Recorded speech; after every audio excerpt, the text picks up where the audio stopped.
Assalamualaikum warahmatullahi wabarakatuh. Salam sejahtera, shalom alaihim, om swastiastu, salam batik budaya. Bertemu kembali dengan channel Batik Budaya Institute, channel yang mencoba untuk memberikan inspirasi dan edukasi bagi kita semua untuk belajar dan mengenal tentang warisan budaya bangsa Indonesia, yaitu batik. Alhamdulillahirrahmanirrahim, kita bisa mengupload video kembali. Dan sebelumnya, pada kesempatan kali ini saya ingin mengucapkan selamat Hari Batik Nasional yang jatuh pada tanggal 3 Oktober kemarin. Mudah-mudahan dengan adanya peringatan Hari Batik Nasional ini, kita semua lebih bisa mencintai batik sebagai warisan leluhur yang harus kita jaga, yang harus kita lestarikan, dan harus kita pelajari dan tekuni. Pada video kali ini saya akan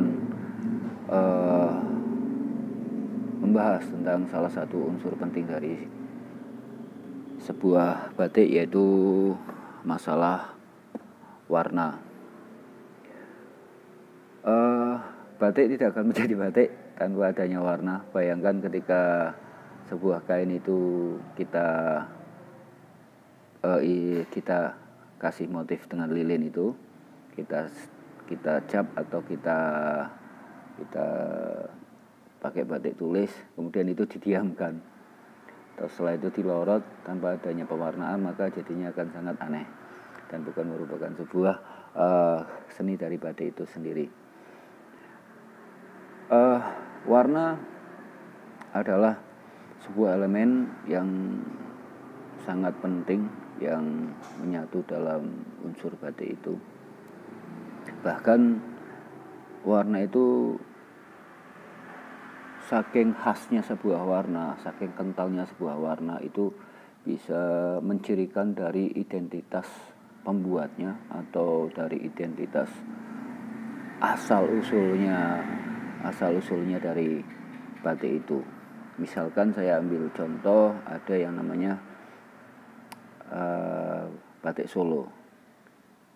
Jadi orang pasti akan langsung, bagi yang sudah mengenal batik, orang pasti akan tahu bahwa Solo itu identik dengan warna-warna seperti warna sogan.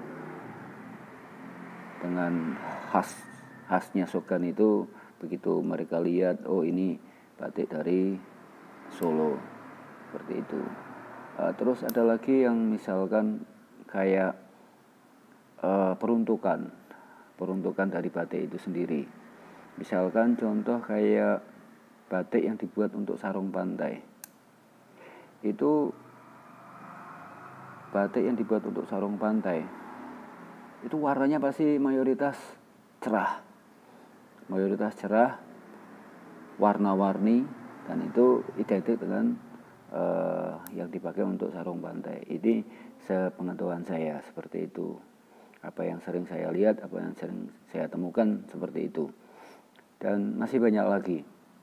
Jadi memang warna ini adalah salah satu unsur yang sangat menentukan bagi sebuah karya batik.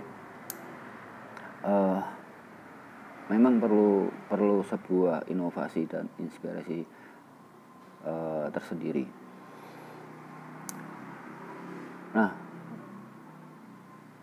warna ini dihasilkan otomatis dari pewarna.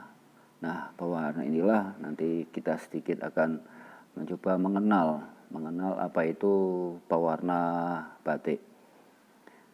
Nah, pewarna batik sendiri itu ada dua jenis pewarna dalam sebuah proses pembuatan batik. Yaitu yang pertama adalah pewarna alami, dan yang kedua itu pewarna buatan atau pewarna sintetis. Pewarna alami itu yaitu pewarna yang dihasilkan dari unsur-unsur atau dari unsur-unsur di sekeliling kita yang berupa mungkin tumbuhan, mungkin ada juga makhluk hidup lain, atau mungkin juga dari benda-benda yang lainnya. Itu pewarna alami. Nah, pewarna alami ini dahulu memang ini ya, mayoritas para pembatik dahulu ketika pewarna buatan itu belum merajalela seperti sekarang, banyak pembatik itu menggunakan pewarna alami. Karena ketersediaan dari bahan-bahan pewarna alami sendiri ini yang melimpah di Indonesia. Makanya pada saat itu para pengrajin batik itu masih menggunakan pewarna alami.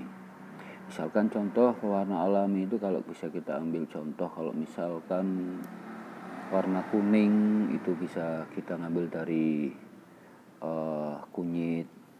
Terus ada lagi warna yang sedikit kecoklatan, itu kita bisa ngambil dari serabut kelapa. Ada juga yang dari kayu-kayuan, ada juga yang dari bawang merah, itu juga bisa, kulit manggis juga bisa. Itu banyak. Tapi seiring jalannya waktu, karena prosesnya juga itu untuk pewarna alami sedikit agak ribet, dan ketersediaan dari pewarna buatan juga pada kesininya itu lambat laun makin tersedia banyak, ya otomatis banyak yang beralih ke pewarna buatan. Karena juga yang pembuatannya juga lebih simpel, pemakaiannya juga lebih simpel. Dan pada zaman sekarang pun pewarna alami juga masih banyak dilakukan oleh pengrajin, masih banyak juga dipakai oleh pengrajin batik. Bahkan dengan pewarna alami itu bisa menongkrak harga yang sangat jauh dari menggunakan pewarna buatan atau sintetis. Seperti itu. Mungkin bagi teman-teman yang pecinta batik sudah pernah memakai atau membeli batik, baik itu berbentuk kain, baik itu berbentuk kemeja, baju, atau apapun itu, dengan menggunakan pewarna alami, itu harganya pasti luar biasa. Karena memang itu sangat sulit pengerjaannya dan memerlukan waktu yang sangat lama dibandingkan dengan pewarna buatan atau sintetis. Itu sekilas dari pewarna alami. Berikutnya untuk jenis pewarna yang kedua, yaitu pewarna sintetis. Pewarna sintetis ini merupakan suatu senyawa yang khusus dibuat memang untuk menghasilkan warna, dan pemakaiannya itu bisa untuk tidak hanya untuk industri batik saja, tapi yang lain-lain itu banyak. Nah, salah satunya adalah industri batik. Jenis-jenis pewarna buatan atau sintetis itu ada beberapa jenis yang saya tahu itu dan saya mengenal. Itu ada yang namanya pewarna naptol, ada pewarna indigosol, ada pewarna remasol, ada pewarna direct, ada pewarna silver juga ada. Itu banyak jenisnya, dan saya akan mungkin bahas 3 hal aja. Yang pertama yaitu warna naptol. Naptol ini kebetulan saya ada contohnya. Ini adalah jenis-jenis warna naptol. Nah, warna naptol ini warna naptol ini dia tidak larut dalam air. Nah, sifatnya yang tidak larut dalam air inilah ketika kita mau memakainya atau mau menggunakan warna naptol ini diperlukan zat atau diperlukan senyawa pembantu, yaitu kaustik, untuk bisa melarutkan pewarna ini dalam air. Pemakaian dari naptol ini itu prosesnya 2 tahap. Yang pertama yaitu kain dimasukkan dulu dalam cairan yang sudah ada naptolnya seperti AS, ASG, ASBO. Itu zat-zat pewarna naptol. Itu misalkan AS dilarutkan dulu dalam air. Setelah AS dilarutkan dalam air, itu juga kita melarutkan garamnya. Garamnya itu seperti merah air, merah B, biru B, dan lain sebagainya. Itu dimasukkan dalam dilarutkan juga dalam air.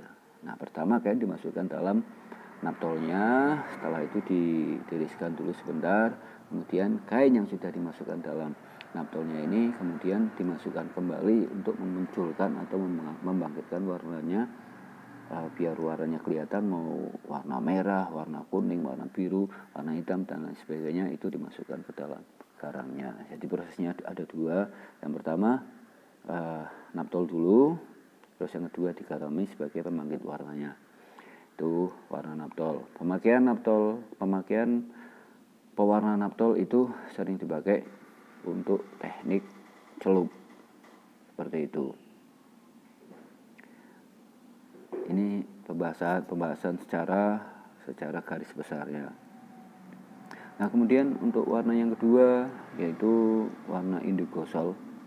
Indigo sol ini juga sering dipakai oleh teman-teman dari pengrajin batik karena sifatnya dari pewarna ini yang sangat kuat tahan luntur dan cenderung rata untuk pemakaiannya, dan warnanya juga sifatnya agak cerah.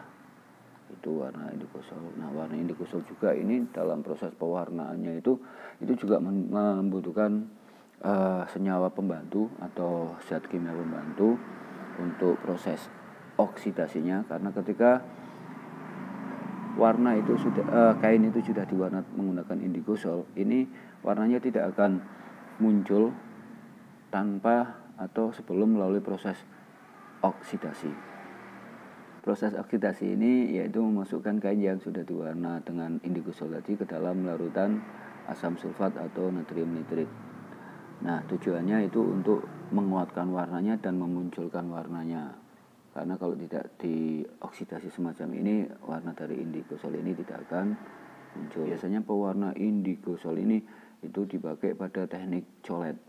Karena sekali lagi sifatnya yang cerah, yang tahan luntur, itu sering dipakai untuk teknik colet. Itu untuk warna yang kedua. Terus ada lagi warna ketiga yaitu warna remasol. Warna remasol ini warna yang sangat yang menjadi favorit dari teman-teman pengrajin batik ya. Karena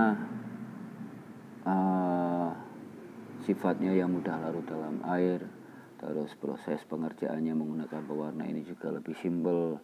Terus juga bisa untuk teknik celup dan juga bisa untuk teknik colet, dan bisa untuk di variasi-variasi penggunaannya itu sangat ranknya luas dari pewarna remasol ini. Nah, pewarna remasol ini yang sejenis dengan pewarna remasol ini ada juga yang orang menyebutnya itu polkatif, ada juga yang menyebutnya prosem seperti itu.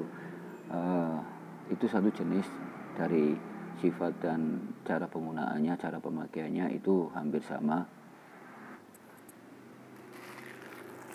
Nah, ini saya ada contohnya. Ini salah satu contoh pewarna remasol. Ini ada red 8B, terus ini ada black B, ini yellow FG. Warnanya itu cerah-cerah untuk Remasol. Terus penggunaannya juga simple. Nah, pada proses penggunaannya misalkan pewarna ini juga membutuhkan senyawa penunjang, yaitu ada yang namanya soda kue, terus ada juga yang namanya water glass. Nah, biasanya kalau misalkan dalam teknik pencelupan itu ketika warna itu dituang misalkan dalam sebuah wadah terus dikasih air, itu sebelumnya pewarna itu juga dikasih soda kue sebagai penahan kelunturan agar warna ini kuat atau tidak terlalu banyak lunturnya. Itu kita menggunakan soda kue. Terus ketika pencelupan dicelup, ketika kering itu nantinya juga sebelum itu dicuci atau proses terakhirnya itu harus melalui fiksasi. Fiksasi itu adalah mengunci warna Remasol ini agar warnanya tidak luntur, yaitu dengan menggunakan water glass. Seperti itu. Water glass berarti water glass ini fungsinya sebagai pengunci dari warna agar tidak luntur. Insya Allah nanti penjelasan tentang masing-masing pewarna ini akan kita bahas secara detail di lain waktu. Mudah-mudahan ada kesempatan nanti kita untuk bisa berbagi mengenai warna naphthol itu nanti apa, kita kupas bareng-bareng. Warna indigo sol itu seperti apa nanti kita kupas bareng-bareng. Warna Remasol juga itu nanti kita kupas bareng-bareng. Mudah-mudahan nanti kita ada waktu untuk mengupas itu semua. Oke teman-teman, sekian dulu video dari saya. Mudah-mudahan pengetahuan saya yang sifatnya masih minim ini bisa untuk pembelajaran bagi kita semua agar paham dan mengenal tentang apa itu pewarna batik, sifat-sifatnya seperti apa, kegunaannya seperti apa, agar bagi teman-teman yang masih belajar juga menjadi sedikit ilmu. Oke, sekian dulu video kali ini. Mudah-mudahan bermanfaat. Mudah-mudahan kita ketemu lagi di video-video yang lain. Jangan lupa untuk like, comment, share, and subscribe agar channel ini bisa lebih berkembang, lebih bisa memberikan manfaat, lebih bisa memberikan edukasi kepada banyak orang, agar kita semua, agar teman-teman semua, agar kita semua paham dan berbudaya akan batik warisan leluhur bangsa Indonesia. Assalamualaikum warahmatullahi wabarakatuh.